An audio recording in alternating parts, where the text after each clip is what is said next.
Hello, this is James Corbett of CorbettReport.com, and today I come here with a message for you. You the environmentalists, you the activists, you the campaigners, you who have watched with a growing sense of unease the ways in which this world has been ravaged in the pursuit of the almighty dollar. You who have watched with growing concern the ways that we treat the planet that we are leaving behind for our children, for our grandchildren, and for those generations not yet born. This is a message not of divisiveness, but one of cooperation and unity.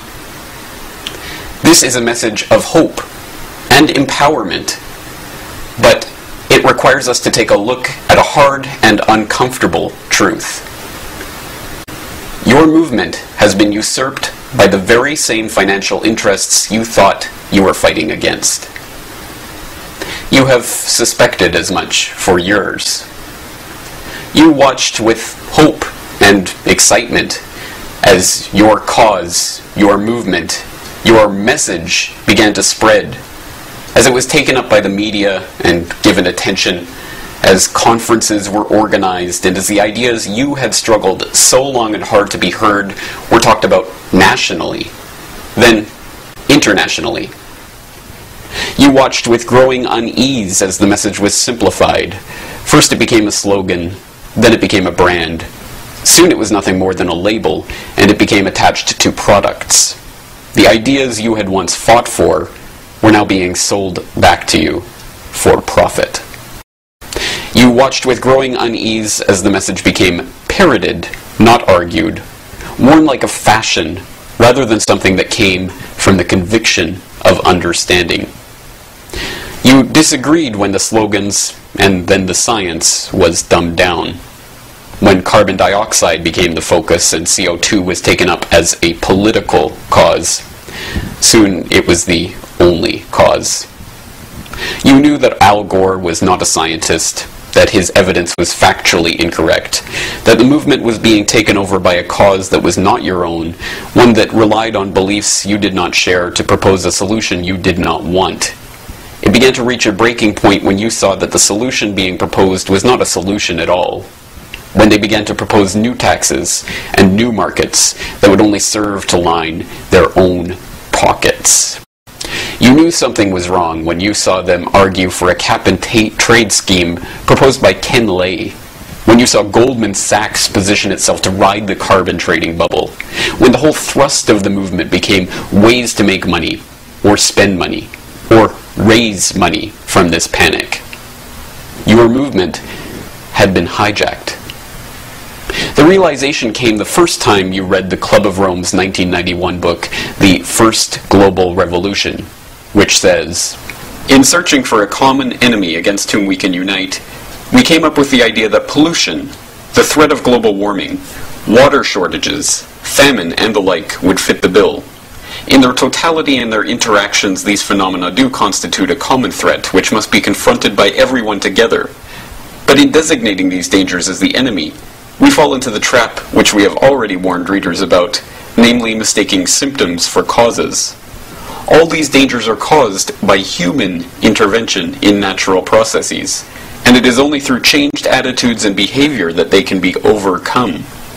The real enemy, then, is humanity itself." And when you looked at the Club of Rome's elite member roster, and when you learned about eugenics and the Rockefeller ties to the Kaiser Wilhelm Institute, and the practice of crypto-eugenics and the rise of the overpopulation fear-mongering and the call by elitist after elitist after elitist to cull the world population. Still, you wanted to believe that there was some basis of truth, something real and valuable in the single-minded obsession of the hijacked environmental movement with man-made global warming. Now, in November 2009, the last traces of doubt have been removed. Last week, an insider leaked internal documents and emails from the Climate Research Unit of East Anglia University and exposed the lies, manipulation, and fraud behind the studies that supposedly show 0.6 degrees Celsius of warming over the last 130 years, and the hockey stick graph that supposedly shows unprecedented warming in our times, and the alarmist warning of impending climate disaster. We now know that they wrote programming notes in their own source code of their own climate models, admitting that results were being manually adjusted. We now know that values were being adjusted to conform to scientists' wishes, not reality.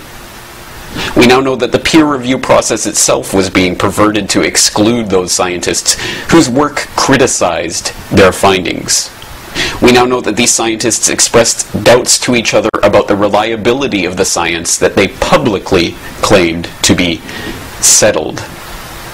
We now know, in short, that they were lying. It is unknown as yet what the fallout from all of this will be, but it is evident that the fallout will be substantial.